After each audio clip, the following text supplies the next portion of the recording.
Assalamualaikum warahmatullahi wabarakatuh. Kami dari SDN 32 Ampenan akan menyampaikan mengenai visi pribadi serta visi kelompok kami dan tantangan serta kekuatan SDN 32 Ampenan dan juga strategi perubahan yang akan kami lakukan dalam memperkasai tantangan yang ada pada SDN 32. Adapun visi kelompok kami yaitu mewujudkan peserta didik yang berprestasi dan berakhlak mulia dengan mendukung segala potensi sesuai dengan segala kodrat. Perkenalkan, nama saya Miftahul Hayatun. Adapun visi pribadi saya yaitu mewujudkan peserta didik yang berkarakter dan berakhlak mulia. Perkenalkan, nama saya Ita Rahmatia. Berikut adalah visi pribadi saya yaitu menjadi pendidik profesional dalam mendidik, membimbing, dan mengarahkan peserta didik dengan memperhatikan ketercapaian hasil belajar dalam proses pembelajaran. Nama saya Nur Fitriana. Di sini saya akan menyampaikan tentang visi pribadi saya yaitu menjadikan siswa didik berkemampuan di bidang ilmu pengetahuan, berakhlak mulia, berkarakter, dan dalam kehidupan sehari-hari. Nama saya Nurdi Fitri. Adapun visi pribadi saya ialah menjadikan peserta didik yang berprestasi dan berakhlak mulia untuk mencerdaskan generasi penerus bangsa. Perkenalkan, nama saya Nurul Ainia. Saya akan menyampaikan visi pribadi saya yaitu menjadi guru yang berpihak pada peserta didik dengan mendukung segala potensi sesuai dengan kodratnya sebagai manusia yang cerdas dan berakal. Terdapat kekuatan dan tantangan yang ada di SDN 32 Ampenan. Yang pertama yaitu pada aspek siswa. Kekuatannya satu, terdapat siswa yang juara 1 dan juara 3 lomba bela diri. Kedua, terbantunya siswa yang kurang mampu secara ekonomi melalui pemberian beasiswa miskin atau BSM dan melalui pemberian APBM dan APBD. Yang ketiga yaitu adanya perhatian terhadap siswa yang mempunyai kecerdasan tinggi dan rendah. Selanjutnya yaitu tantangan. Terdapat dua tantangan yang kami temui yaitu yang pertama peraturan dalam berpakaian kurang tegas.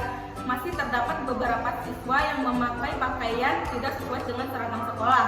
Yang kedua yaitu masih banyak siswa yang tidak bisa membaca pada setiap kelas. Selanjutnya, tantangan dan kekuatan yang ada di SDN 32 Ampenan, aspek guru dan tenaga kependidikan. Nah, dalam kekuatannya terdapat 2 calon guru penggerak, kemudian yang kedua keikutsertaan kepala sekolah dalam pelatihan kepala sekolah profesional, dan yang ketiga yaitu hubungan baik antara sesama guru. Kemudian adapun tantangan yang ada di SDN 32 Ampenan ini yaitu tidak adanya tenaga satpam dan pustakawan di sekolah.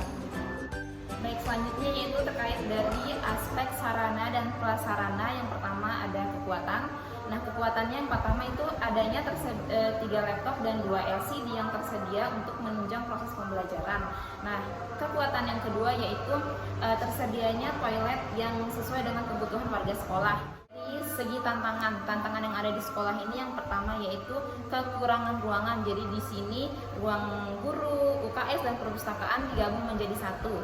Yang kedua yaitu kurangnya fasilitas penunjang kegiatan literasi di lapangan sekolah. Yang ketiga yaitu tidak tersedianya buku-buku bacaan yang bervariasi dan relevan bagi siswa dalam kegiatan literasi. Aspek lingkungan, kekuatan, kondisi lingkungan yang bersih.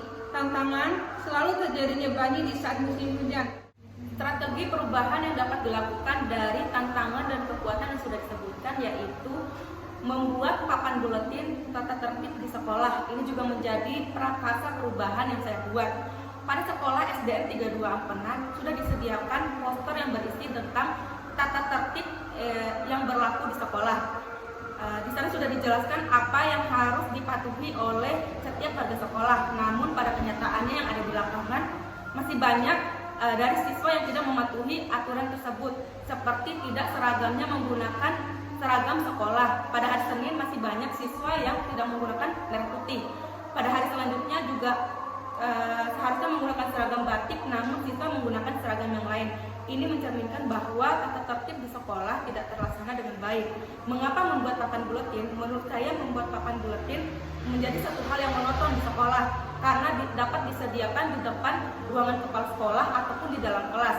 Selain berisi tentang tata tertib yang berlaku di sekolah, papan buletin juga bisa berisi tentang capaian sekolah, kemudian peraturan yang ada di dalam kelas, serta beberapa hal penting lainnya yang bisa diisi pada papan buletin tersebut.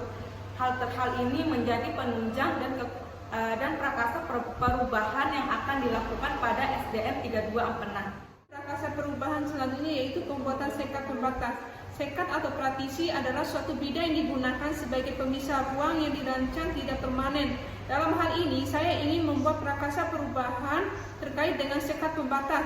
Prakasa perubahan yang saya pilih adalah pembuat sekat pembatas di SDN 32 Ampenan. Sekat pembatas ini nantinya akan dibuat di ruang guru, perpustakaan, dan UKS.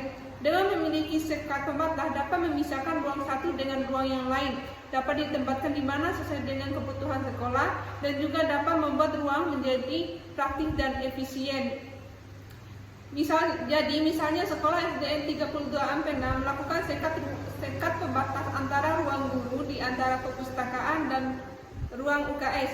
Secara tidak langsung, sekolah memberikan privasi bagi warga sekolah, yakni meminjam dan membaca buku di perpustakaan, atau yang sakit membutuhkan pertolongan pertama di UKS. Dengan demikian, manfaat sekat pembatas adalah menghemat biaya, kemudian melakukan ekspansi, sangat praktis, dan memberikan privasi, dan juga menambahkan nilai estetika. Perubahan adalah pembuatan sekat pembatas untuk buku yang relevan bagi siswa.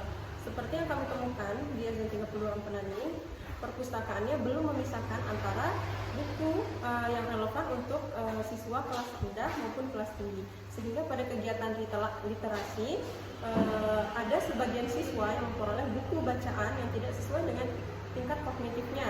Sehingga kami memprakarsai ide untuk membuat sekat khusus untuk buku yang sesuai dengan tingkat kognitif anak. Nah, seperti yang kita ketahui, membaca merupakan usaha untuk meningkatkan literasi anak. Membaca sangat penting dalam proses pembelajaran karena dapat meningkatkan kosakata, pengetahuan baru, serta imajinasi peserta didik. Nah, adapun yang dapat kami lakukan adalah membuat pojok baca di setiap kelas sehingga dapat terpisahkan buku khusus untuk siswa kelas rendah itu dipisahkan di pojok kelasnya sehingga tidak tercampur aduk di perpustakaan, sehingga siswa dapat membaca buku yang memang sesuai dengan tingkat kognitifnya, sehingga ketika literasi berlangsung maka tidak ada lagi siswa yang memperoleh buku yang tidak sesuai dengan tingkat perkembangannya. Jadi strategi perubahan selanjutnya yang akan saya sampaikan di sini terkait dengan pemanfaatan lahan pendukung di sekolah untuk kegiatan literasi. Jadi ketika kegiatan literasi berlangsung, siswa melaksanakan kegiatan literasi itu di lapangan sekolah di pagi hari dari kelas 1 hingga kelas 6. Ketika guru telah membagikan buku, siswa menyebar untuk membaca buku tersebut. Namun masalahnya adalah tidak tersedianya sarana pendukung seperti tempat duduk atau karpet yang disediakan untuk siswa untuk duduk ketika membaca, sehingga siswa banyak yang membaca sambil berdiri dan bahkan ada yang duduk lesehan di tanah. Nah, jadi dalam hal ini kami sebagai mahasiswa PPL Prajabatan akan berkontribusi dengan berupaya mengadakan untuk menyediakan kursi tempat duduk di setiap sudut-sudut sekolah yang dibutuhkan untuk kegiatan literasi, juga dapat dengan menyediakan karpet untuk siswa duduk di lapangan ketika kegiatan literasi itu berlangsung sehingga siswa dapat membaca dengan nyaman di pagi hari. Selanjutnya, strategi perubahan dari kelompok kami yaitu membuatkan mading sekolah. Nah, mading sekolah ini merupakan salah satu media komunikasi yang ditempel di dinding. Nah, jadi kelompok kami akan membuat mading sekolah yang nanti berada di koridor sekolah, tepatnya di depan ruang guru, yang lokasinya berada sangat strategis, yaitu di tengah-tengah sekolah, sehingga semua warga sekolah dapat mengakses mading tersebut. Nah, mading sekolah ini nantinya akan diisi oleh seluruh warga sekolah yang terdiri dari siswa, guru, maupun pegawai yang lainnya. Kemudian mading sekolah ini diisi oleh siswa dengan menuliskan karya-karyanya, menempelkan karya-karyanya berupa puisi, cerpen, dan lain sebagainya. Nah, jadi mading ini bertujuan untuk memupuk literasi siswa dan mengembangkan kreativitas siswa yang berada di SDN 32 Ampenan. Sekian penyampaian visi pribadi, visi kelompok, tantangan, kekuatan, serta strategi yang memprakarsai perubahan yang kami sampaikan. Wassalamualaikum warahmatullahi wabarakatuh.